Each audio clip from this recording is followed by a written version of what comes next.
What's going on, people? We are Tottenham TV, back here for another match preview stream. It is Tottenham against West Ham at the London Stadium. You know what time it is. The West Ham Cup final coming up tomorrow night at the London Stadium, and it's time to right those wrongs. Cast your mind a couple months back when they did beat us at the Tottenham Hotspur Stadium, where I thought we should have won that game in terms of the chances we created, but it's time to throw up some revenge, isn't it? Well, we gave them that game, didn't we? Two horrific mistakes, pretty much gave them the goals. And that was part of that period where we kept taking the lead and giving it up. So, look, West Ham is a difficult game and they've got a good team. I actually look at their team now and it's not like years gone by when I'm like, oh, there's got nothing to worry about. They've got a good team out there now. So it's going to be a big challenge, but it's one hopefully we can get the best out of us. Yeah, let's hope so. But we're going to go into the predicted lineup, then we will go into the match preview.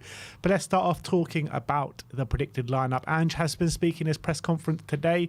What's he said? Well, no news is good news. So no changes on the injury front. Everyone came through the game against Luton unscathed. So no one's added to the injury list. No one's taken off the injury list, I don't think. So as you were, essentially, from last game. Yeah, he did say as well that Richarlison is in contention to start as well after his knocks, and he's fully back fit. But we are going for a 4-3-3 formation. In goal is going to be Big Vic, and I feel like he's going to be come under some pressure in this one. Yeah, I hope not. Oh, he actually had an underrated display against Luton because he had a couple of really crucial saves, didn't he? Which at crucial times, which if one of those goes in would have been a different game. So, look. I think the way West Ham attack, hopefully his sweeping is going to be of massive use to us with the way they counter-attack. But hopefully he's not called into action too much, but we know how West Ham like to play with set pieces and counters, and that's where Vic can come alive. Yeah. Right back, Pedro Porro. I thought he put in a really good display in that second half against Luton, and hopefully he shows more of the same. Yeah, and what I've noticed about West Ham recently, they've been playing Kudus on the left-hand side recently, or they did on the weekend anyway. So he likes to go on the outside of his defender now. So Porro's got to be watch out for that. I thought at times Doughty was giving a bit of trouble, but then, as you say, second half he was a lot better. So hopefully he can get the better of Kudus, but Kudus is one of those players I do worry about. Right centre-back, Cuti Romero, and he might be licking his lips a bit in this game coming up against Antonio after all those podcasts Antonio and what's his name? Wilson did a few months back. What about Romero? Yeah, no, about Richarlison. About Richarlison. Backing up his teammate. Yeah, I'm sure. It's always a bit of a battle whenever Romero faces Antonio, actually. They usually get into it quite a bit. It's going to be difficult because Antonio, I feel like recently he's come back into a bit of form, so his confidence is up. A confident Antonio is something to worry about because he's big, he's strong, he can run in behind. So scores against us frequently. He does. Well. So Romero's got to definitely be on his game to keep him quiet. Alongside him, we're giving a return to Mickey van de Ven, and like you said about those players that they can hit you on the break with the Jared Bones, with the Mohamed Kuduses, with the Lucas Paquetas. Van de Ven is going to have a top job on his hand, isn't he? Massively, especially with Bowen potentially playing on the right-hand side for West Ham. That'll be Van de Ven's side, so he's going to have a crucial role to play to make sure that Bowen's not getting in behind, because that's what he loves to do. I feel like Kudus is a player who likes the ball to feet. Bowen's a player who likes the ball in behind, and Van de Ven's got to watch out for that. Yeah, and I'm sure he'll be using his top sprints as he usually does, especially against this side. But left back, we are going to go for Destiny Udogie, and I want to see him really imposing himself physically in this one. Yeah, and he was the one who made the mistake last time out. Sloppy pass back to Vicario, which allowed West Ham back in the game. So he's got to make sure that he banishes the memory of that mistake. And I actually thought he struggled quite a bit at times against Luton. So I'm really hoping this game he's back to his best. Yeah, absolutely. In the number 6, we are going to go for Yves Bissouma. I thought like he kind of grew into the game against Luton. Not his best display, still nowhere near the that he showed at the beginning of the season, but let's hope that he can have a dominating performance. Yeah, I thought it was much better, and I think he's actually in recent weeks, take out the Fulham game, I think he's been much improved. So I do think he's going to continue there, and I think he's probably the best number 6 at the moment for the job. Alongside him, we're going to go for Rodrigo Bentancur to get a return to the starting lineup. If it was my decision, I probably would drop Bentancur back into the 6, but I can see the advantage of having him in the 8 as well. Yeah, I feel like maybe Sarr, who came off like on 60 minutes or 65 minutes on the weekend, maybe he's feeling a bit tired. So I think he's going to want to, just to freshen it up a bit in the centre, maybe put Bentancur in from the start with the view of bringing Sarr back in on the weekend. I thought Bentancur had a brilliant cameo as well, so he's got a chance to stake a claim for a start as well. So we're thinking Bentancur is going to come in for this one. Yeah, and he has been looking a bit more like himself in the cameos that he has had recently, especially coming off the bench against Luton in the latter stages of the game. I thought he looked really good, so I think he deserves a start from these cameos that he has been showing, even if he does only have 9 toes. But alongside him in the third in midfield is going to be James Maddison. Poor performance in my opinion against Luton, so it needs to be much improved. Yeah, it'll be interesting hearing Ange talk in his presser saying he was asked whether, maybe having games in quick succession could help Maddison get back into his rhythm. And he said, yeah, potentially. It's been a very stop-start season for him, obviously with the injuries and stuff, and hasn't really hit his perfect form since the first 10 games of the season. But maybe having Maddison come in and play another game straight away could help him. So I do think that's an indication he's definitely going to retain his place. And yeah, it's a difficult game because you've got Edson Alvarez there, you've got Souček potentially, you've got Ward-Prowse potentially, Paquetá. So he's going to have a lot of combative midfielders to be up against him. So he's got to be up for the battle to get on top of it. Yeah, absolutely. And I think that's where he kind of earned his praise against Luton, was his off-the-ball work. The way he kind of dropped deep, was putting in challenges time and time again, winning his duels. I think that aspect of the game hasn't decreased, but his on-the-ball aspect hasn't been the same as maybe the first 10 games of the season. On the right wing, we're going to go for the man on form, which is Brennan Johnson. Came on, changed the game against Luton, and I think that has earned him a start. Yeah, I think he's got to start this one. And I think up against Emerson Palmieri, he'll probably he'll probably fancy his chances of really taking him on and committing him. It'll be interesting to see if he does get the same kind of joy he did against Luton, if the West Ham will leave the same kind of spaces. But Johnson's probably one of our form attackers at the moment, so I think he's earned the start. He was brilliant on the weekend, and you can't leave him out at the moment. The thing is with Johnson, we've said it quite a few times, where we feel like he might be better coming off the bench, maybe against a bit more tired legs than he is from starting the game. I can't remember too many games where he started and had a really top performance. I mean, Villa was one where he had a good performance, scored a goal and started the game. But apart from that, I can't really think of too many times he started and put in a really good performance. But hopefully this is a change of that with the confidence that he is going through at the moment. Up top, obviously, we're going to look for Heung-min Son, and he is a proper West Ham killer. He loves a goal against West Ham. He does, especially after what those West Ham fans said something to him, was it a few years ago? Yeah. I can't remember exactly what they said. They called him they said a slur or something, didn't they? But anyway. Yeah, they were being racist. Yeah, so he does love a goal against West Ham. It's interesting in this kind of game, Zuma and probably Zuma and I think Aged, I think they said is back. So it's not like, it's an interesting challenge for Sonny in this kind of game to playing against a team with a low block, no space. I thought he did quite well against Luton, who played a back three, but it's a different kettle of fish here. So it's going to be a challenge for him. But hopefully, look, I thought what he was doing so well against Luton. He was dropping deep, making the centre backs make decisions, and that's what he's got to do in this game. Yeah, I mean, it is West Ham side that are leaking goals at the moment. Quite a lot of them. They conceded 4 at the weekend. Before that, they were conceding goals as well. So I think Sonny will definitely fancy his chances up against West Ham, as he usually does. And on the left-hand side, we're going to go for Turbo Timo.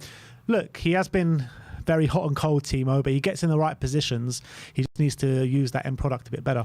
Yeah, I think he's doing the right things, but he's not doing the right things to a great standard. I think he's doing them to a decent standard, but Ange seems very happy with him at the moment. He was talking him up in his press conference, saying what an impact he's made. I do think he has a use in the team. He's one of those players where even when he's not playing well, he still has a use, Even when things aren't coming off for him, he's still stretching the game. He's still committing players. And that has a value. So hopefully his quality end product is better in this game, but I think he deserves another start. And just to mention as well, Edson Alvarez is suspended for this game. Oh, that's good. Yeah. So that's a big positive for Spurs. But let's get into that final predicted lineup one more time for you guys. It's Vicario in goal, Pedro Porro right back, Destiny Udogie left back, Romero and Van de Ven in the centre-back positions, Bissouma, Bentancur and Maddison in a middle three with Brennan Johnson on the right, Timo Werner on the left and Heung-min Son up top. In our predictions, we both went for 2-2 in this game. Are you sticking with that? Unfortunately so. Look, I'm not saying it's beyond the realms of possibility we'll win this game, but I look at West Ham's team and just the way they attack, and it does worry me a bit with the way we are leaking goals at the moment and the way we're defending. With Van de Ven back, to be fair, it should help. So maybe having Van de Ven back will mean that actually we might be okay to deal with what West Ham are offering. But I just got a feeling that Bowen, Kudus, Paquetá are really going to turn up tomorrow, and that's what I'm worried about. Yeah, I mean, regardless of the result, it's going to be an unbelievable game of football. You know, these two teams usually throw up really exciting encounters. I do think this is a game that will promise goals. I've also gone for 2-2, but I want us so badly to go there. If we do go there and win tomorrow night, that puts us in such a good position in the league with Man City playing Aston Villa at the Etihad this week, especially with no Watkins and McGinn. So, I mean, a draw, it does, if we assume that Aston Villa are going to lose, does cut the gap by 1 point, but a win will just do us the world of good, won't it? So I do think it's going to be a draw. I do think it's going to be 2-2, but it's going to be tough, man. It's going to be don't lose, Spurs. Just don't lose. But look, we have it within us to go and win. If we use that same mentality and that same kind of aggression and forward play that we used against Aston Villa, we can go there and put these away, no problem. But it's just a case of we need to be consistent, and we're just not being that at the moment, especially away from home. So I do worry. But that is our predicted lineup. Let me know your predicted lineups in the comment section below, and I want to know your score predictions as well. As we move on to, well, let's go through a few comments first, shall we? Yes. Well, Charles Preston says he wants to see Lo Celso and Bentancur start. Lo Celso's got a good shout to start. Well, to be fair, look, they both came on and did great against Luton, didn't they? So you could argue maybe they both deserve to come in. And also, because there's a quick turnaround, maybe we do need to use the squad a bit. But I think the implication that Maddison is going to start from Anne, so I do think he will. But Lo Celso should be used more, because I feel like we haven't used him enough since he came back from injury, and he showed what he can do against Luton. Yeah, absolutely. Have we seen Maddison and Lo Celso yet together? Probably not. Don't think so. I mean, maybe off the bench in a cameo. I don't think we ever did. I'm trying to remember. Maddison usually goes off in games. Yeah, so. It's usually Maddison for Lo Celso, isn't it? But I really liked what Lo Celso brought us in the Luton game. But it is a different kettle of fish here against West Ham. But every time Lo Celso's played this season, he hasn't let us down. Maybe apart from that game against Fulham in the Cup. I mean, I can only remember that as a really poor performance. Yeah, I think he's had a good season when he's been called upon. So I think it's a good thing when you've got tired legs of like Maddison on 60 minutes, he's run himself into the ground. Then you can bring on a fresh-legged Lo Celso, and he can cause trouble himself. So I think it's a good thing. Let's not forget Kulusevski as well, And Kulu, yeah. Kulu can be a really good option off the bench as well, maybe in the central areas, even out wide against tired legs. So as much as I've said Kulusevski, I don't really want to see him on the right in this system. I think coming off the bench could be a bit different later on in games to give us a different option. And Richarlison as well. Richarlison came on, showed a bit of energy against Luton. So do you reckon there's a chance Rishi could start? Well, he said he's in contention, but does he want to put Son on the left? I don't think he does for the time being, especially with Timo playing quite well. Obviously, Johnson, could he put Johnson there? Probably, no, he's not going to put him on the left. He's going to definitely play him on the right. Unless he puts Kulu on the right, Johnson on the left. No, that doesn't make sense either. Unless he drops on. I don't think he will drop Son. He's not going to drop Son, obviously, but what if he decides to go with the tried and tested method of Brennan off the bench? So, but who on the right? Yeah, that's a good point as well. It has to be Kulusevski then if it's not Brennan, I guess. But why does that affect Richarlison starting? It doesn't. It just means Richarlison or Timo, I'm guessing. Yeah.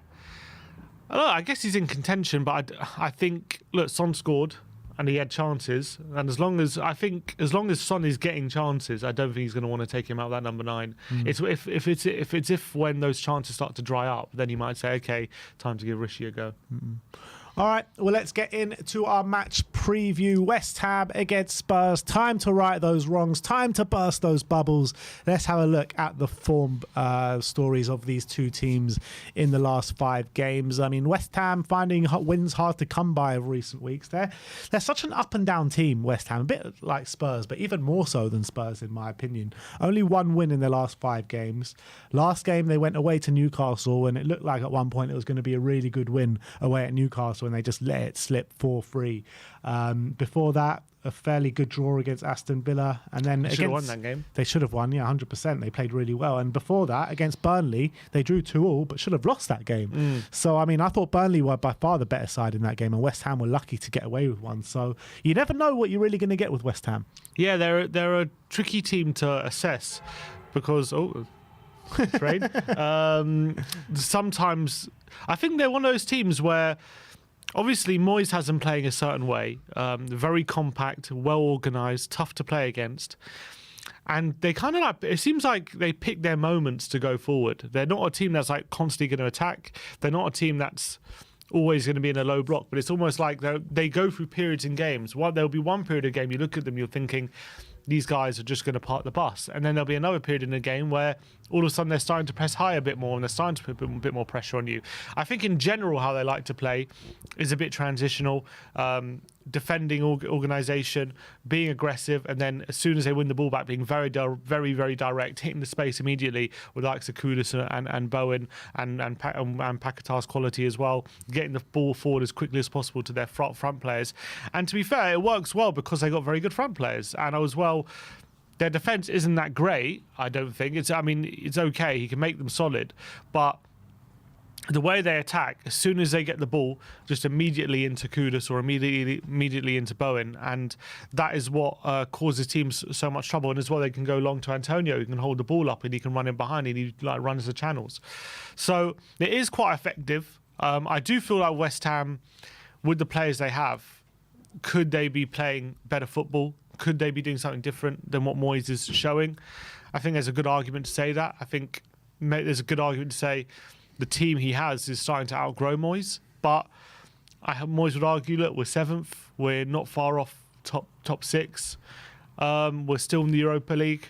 So what do you have to complain about? And I get that argument as well. Yeah, but I guess like with everything that they've been through, Moyes has said to the fans, you've never had it so good before. And that's 100% right. They have never had it so good before. But like you said, I think you're absolutely spot on what you're saying. With the players that they have in their disposal, they could be playing a different way and still getting similar results, if not better. So you're looking at that front three. Lucas Paquetá could probably get in any side in this league. Mohamed Kudus as well. I think he's a top player. And Jarrod Bowen as well. Like all these three players won't look out of place at most of the clubs in the top 4. Yeah, I feel like Moyes, how he plays, he doesn't try and gain control of the game. He likes to play in moments. And I feel like with the team he has, if he had a style of play that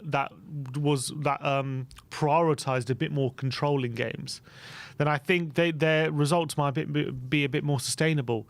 And I feel like right now, for example, that result against Burnley, it's because they have these games where they just allow teams control, they cede control. And then when you do that, you're relying on either them having an off day or relying on your team getting the better of them, but you're giving them control and you're saying, look, let's see what you can do. We're banking on the fact that we can exploit any mistakes you make. And sometimes the opposition aren't going to make those mistakes. Now, Spurs did last time. We went 1-0 up, we had control, and we made those mistakes, and it cost us. But if we didn't make those mistakes, we probably would have won the game. Yeah. And that's the kind of give and take you get from the kind of way Moyes set up his team. Yeah, and it's so important, especially in a game like this where it means so much to the fans, particularly the West Ham fans. They'll be so up for it tomorrow night at the London Stadium under the lights, which always brings a different kind of intense atmosphere when it is under the lights. It always seems to be West Ham away on a midweek nighttime game when we're playing them these days, and it always has that kind of gritty feel in the air, and always the sense of some sort of trouble is just around the corner, to be fair. And that however poor they can play at times, however good they can play at times, that they're going to try and put on a show for their fans in this game against Tottenham, where it means so much to them. So that is something to fear always when going to the London Stadium. And when you're looking at the last 5 games that we've played against them, very up and down, 2 wins, 2 losses and a draw. But quite amazingly so, we haven't won at the London Stadium since Jose Mourinho's first game. Yeah, they've got a good record against us. So that shows how difficult it is to go there and win. Because, Only in recent times, though, because before that, weren't we on like a run of like 3-4 straight wins at the London Stadium? Yeah, that's true. But maybe West Ham also weren't very good then, because when did Moyes, his second spell start? I can't remember. I think it was maybe around the time of, I think it was just after Jose's first game, because I think that was Jose's first, might have been Pellegrini's last game, I think, right, or something like that. I think they've been a better team, and since they've become a better team, they have more of that confidence when they face us at home. Also, we have been a worse team as well. It's important to note. When we used to beat them at the Olympic Stadium, as usual, a lot of it was under Pochettino, and we used to get really good results there. But things have flipped in this game, and they've improved. We declined previously. I would say now, hopefully, we're going on the up again. But they're a tough team to play against. Now I'm looking at their team. They've got very, very difficult players to deal with. So you can see from the head-to-head, we don't always have it our own way against West Ham. And obviously, the game at the Tottenham Stadium back earlier in the season, that was one of those games where it just fell into West Ham's lap somehow, and they ended up getting the victory. But I also came away from that game thinking, as much as they won that game, I don't feel like that kind of football is sustainable, and I think it's kind of proved it a bit. In terms of the West Ham team going into this game, I mean, they are just a completely different team when Lucas Paquetá is in the team. He knits everything together. When he's got the runners of Bowen and Kudus and Antonio off him, he makes him such a dangerous player. And, behind them, you got Ward-Prowse and Souček. I did expect a bit more from Ward-Prowse in this West Ham team, to be fair. I don't think maybe the signing has worked out than what it was looking like to work out in the first few games, where he was just so dangerous from set pieces and getting goal contributions. Hasn't worked out that way, but what has worked out to be is a solid midfield pair in Souček and Ward-Prowse. You're looking at Alvarez being suspended. That's a big miss for them. Gerd and Areola are both doubts. I mean, Areola went off at half-time, didn't he, at Newcastle? He's confirmed out, actually. He's confirmed out now, is he? That's good. That's good news for us with Fabianski in goal. And Suvao, Mavropanos, Zuma and Emerson. It is a defence you can get at. Yeah, I think their defence is actually the weak point. I think Zuma and Mavropanos actually in recent times are not having a great time of it, to be honest. I actually think Sufao's playing quite well, although he did give away a penalty on the weekend to Gordon. I think recently he has been playing quite well. But I think Zuma and Mavropanos haven't quite clicked together, and obviously add in ageing Fabianski behind him, and that's definitely a defence that can be got at. Now, the problem you got is, well, actually, Edson Alvarez is obviously out, so that's a massive plus because he's a really important player for them. But the problem you've got is they got 2 midfielders who are very combative. You've got Souček, you've got Ward-Prowse, who like to do get around the pitch, do put in a challenge or two. I do think it'll be a massive benefit to us, no Alvarez, though, because I think from a defensive quality point of view, I think he's really great. He makes so many good challenges and interceptions, and his awareness is really great, and his physicality. When I see Souček, he's obviously a big unit, but he's also someone who, from a on-the-ground defensive point of view, can definitely be got at a lot more than Alvarez. I think he mistimes a lot of his tackles. I don't think he can get around the pitch like Alvarez can as well. He's a lot slower. And from Ward-Prowse's point of view, he's a combative midfielder, but that's not his biggest strength. He's much more of a ball-to-feet kind of midfielder. As much as he always gives it 100%, he'll put a challenge in. But his biggest strengths don't lie in his defensive game, in my opinion. His biggest strengths lie in his ability on the ball, his passing range. That's what he was getting praised for at the beginning of the season. He went on a really good run, didn't he? First 4 or 5 games, getting a lot of goals. But I always felt like it wasn't sustainable. And as soon as that started to dry up, all of a sudden he's getting left out of the team, because if he's not providing those moments on the ball, then you're better off having Alvarez and Souček. I guess that's what Moyes is deciding. So that midfield is tricky, but defensively can be got at. But the problem is on the ball, when you've got Ward-Prowse and Paquetá in the middle, that's something to be very concerned about, especially Paquetá, who's having a wonderful season. But if our midfielders, let's say we go for the midfield that we say, Bentancur, Maddison and Bissouma, right? If we go for that midfield, surely that our midfield could potentially have the legs on that midfield and really potentially run rings around them. I would think so. If it's going to be Ward, Prowse and Souček in a pivot, then I think we would have the legs on that, especially if we have a fresh Bentancur who looked really good against Luton. Basuma getting back to his best a bit. And Maddison, I think Maddison will become very, very hard for them to track as well. I think he'll be in all those half spaces. I don't see Souček being able to deal with that. I think it's going to be very difficult for him to do that. So I do think the midfield, we might have the upper hand there. I think, obviously, in the front line, the wingers against the fullbacks, you got Werner and Johnson against Emerson and Soufal. I think their fullback's actually pretty good. You know, I thought looking at their game in the Tottenham Stadium, I thought it was one of their biggest weaknesses, but I was proved wrong. They actually had quite good games that day, and I think of late I've looked at them and they're actually not bad. I do think defensively they can be caught. I think they're decent going forward, but defensively, you know, they don't have the pace that our wingers have. So I do think if they get some space and drive into it, they can be got at, but it's whether they give them the space, and that's, you know, West Ham don't like to give space, so that's going to be interesting. I think people sleep on Soufal a bit because he's got the same return as Pedro Porro has this year, 7 assists, and he doesn't take the set pieces where Pedro Porro's had a few from set pieces. So he's got probably more open play assists this season than Pedro Porro, same amount as Brennan Johnson as well. So I mean, he is having some season.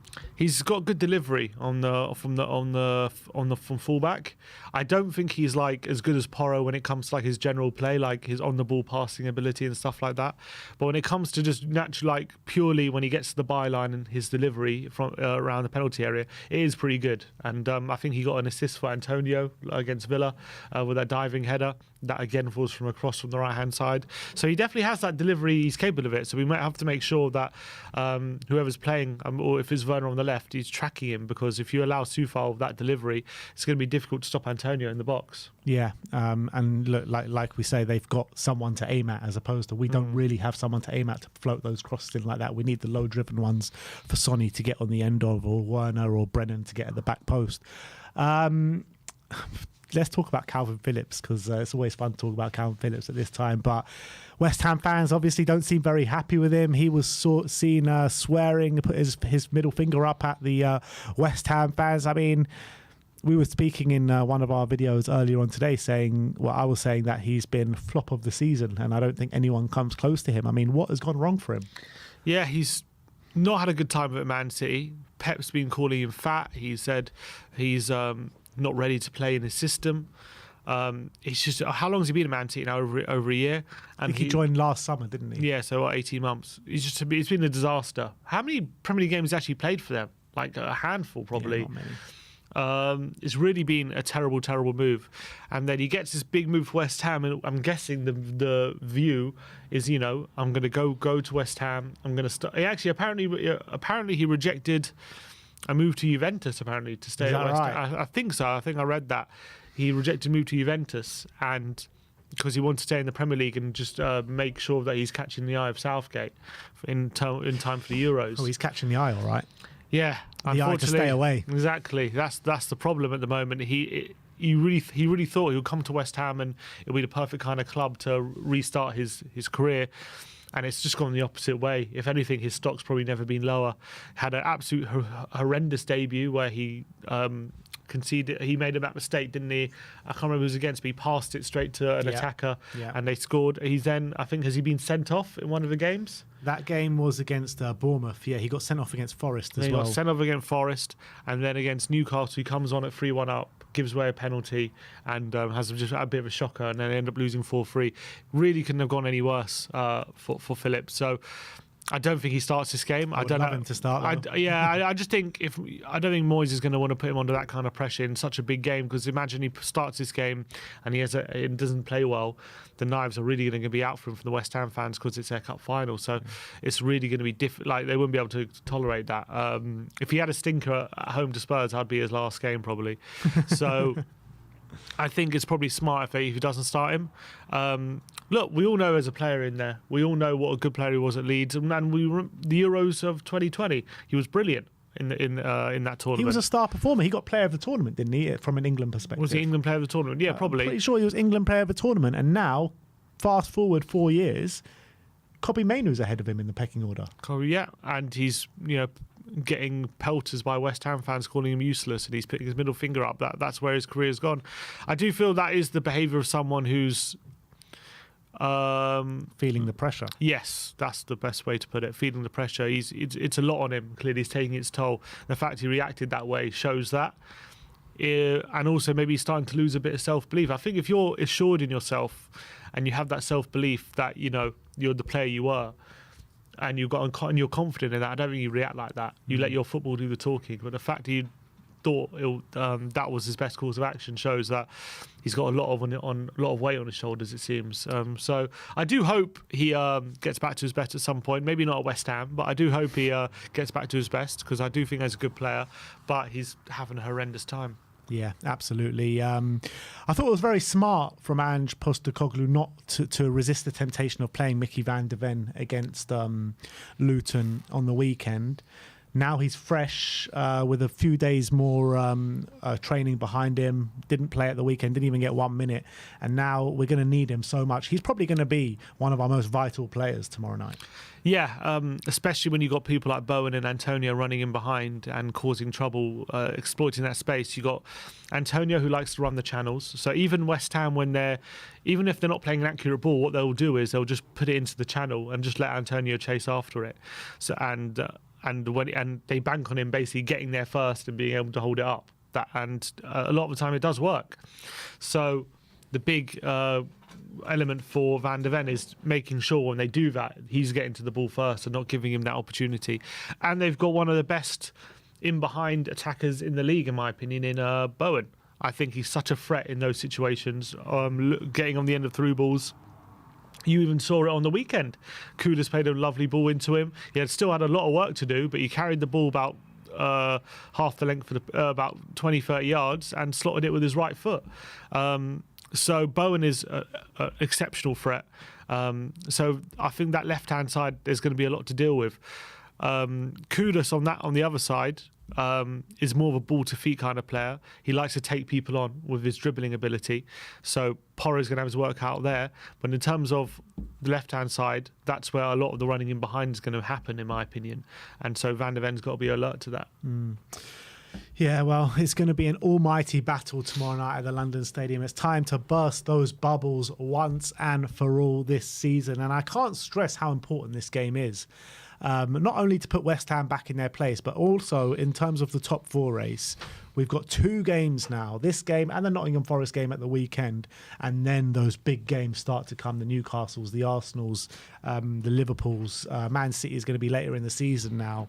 But it's important just to get these 6 points going into those games, especially with Aston Villa playing Man City in this midweek. So I can't stress how important it is and how important it is for us to go and bring out our A game for this game. We saw the last time we were in a really crunch game, a really important game. We come up trumps. We played a really good game at Villa Park. So hopefully we can go into this with the same mentality. Yeah, and to be fair, when we've had important away games, we have seemed to turn up. Emirates, we turned up. Etihad, we turned up. Villa away, we turned up. So I hope we follow suit in this one. Obviously, we have had some difficult displays away from home as well. But I think by and large, in the bigger games away from home, Old Trafford as well. Old Trafford, we had a depleted team and we got a draw. So we've always kind of given a good account of ourselves in these kind of bigger games away from home. And I really hope the same happens on Tuesday. And that's all I can ask for. I know it's going to be a difficult game. I really do think West Ham are, they've got a lot of underrated players. They've got a lot of players who could get into a lot better teams than them. So it's going to be a difficult game. And considering how motivated they're going to be, I do find it difficult to believe that we are going to go actually and get 3 points there. I do think they're going to find a way to get a point. But I do expect that Spurs will dominate possession. I do expect that we will build up the play how we usually do it through good football. We will get some joy. Their defence is definitely there for the taking. I do think we will create chances. I just fear that we won't be able to keep the back door shut.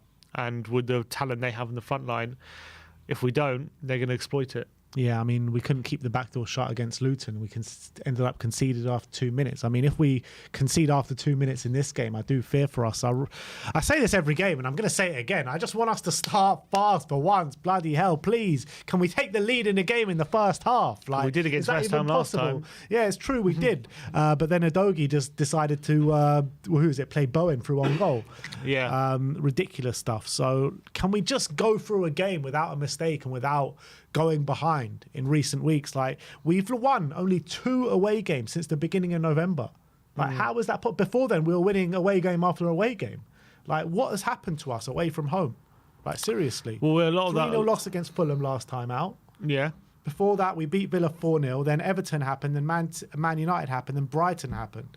And before that was Nottingham Forest, where we won. So, I mean, we're really not having a good time of it on the road, and it's time to right those wrongs. Yeah, and it's going to be very, very difficult to do that in this game. I really believe that. I don't know if we will. Just the level we're at the moment. I actually don't think we're playing badly. Obviously, Fulham game aside, recently the performances have been a lot better. I thought Palace, Villa and Luton was a lot better than the previous games before that. We're not playing badly, but we're not playing to our capabilities. We're not blowing anyone away. That's reality, and I don't see us blowing away West Ham on Tuesday either. I think West Ham are a good team, and they're gonna really be up for this one, especially under the lights on an evening game as well. They're going to try and make it a hostile atmosphere. But if Tottenham do get like an early goal, or they do settle down quite early, then I wouldn't be surprised if that we really do like control the game. I think we have the capability of doing that.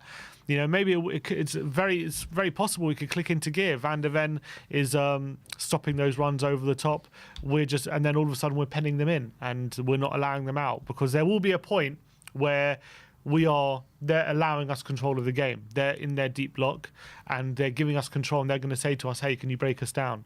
Now, the Tottenham Stadium last time out, they did that and we couldn't really. We got the goal, but we created some half chances. I think Richarlison, I remember, missed a gilt-edge header right at the end, but we didn't create enough good quality chances. So we just got to make sure that in this time around, when in those moments in the game when we're on top, we have to take full advantage of those moments, because it's not going to be the whole game like that. Yeah, and I would say as well, like when we go back talking about Mickey van der Ven, like our win percentage with him in the team is just insane, and we have so much more of a chance of winning games and shutting the opposition out if he is in the team. He is that good. So I get it's a massive plus to have Mickey van der Ven in this team, and it makes me a lot more confident going into this game as I would if Dragushin was there. So big plus for us. We're both going for 2-2 draws, unfortunately. I am, as the stream has gone on, I am kind of anticipating that revenge a bit more, and I'm just licking my lips at the at the thought of it. So I might change it to a 3-2 win, because we just have to win this game. We have to shut those lot up. I can't be leaving that stadium tomorrow night with them happy. It's the worst thing. It's the worst thing after leaving Arsenal with a loss. So there's nothing sweeter than shutting up those 2 stadiums, and let's hope we can do that tomorrow night in the East End, in the east shit of London. And look, we'll be there at the stadium. It is one of my I hate going there. Yeah, I really do hate going there. You got to take your binoculars to watch the game. You sit that far away from the pitch, and pain to get to. Yeah, it's a pain to get to. So look, we'll be there. We'll be there with our numbers. We'll be there in full voice, and we'll be cheering the boys, hopefully, to 3 points tomorrow night. It's going to be Amir and Barnaby in the studio with you guys tomorrow. So come in and tune in for them. We'll be getting the content from inside the London Stadium. But thank you, everyone, for joining us today. Like, subscribe, and comment. And as always, come on, you Spurs.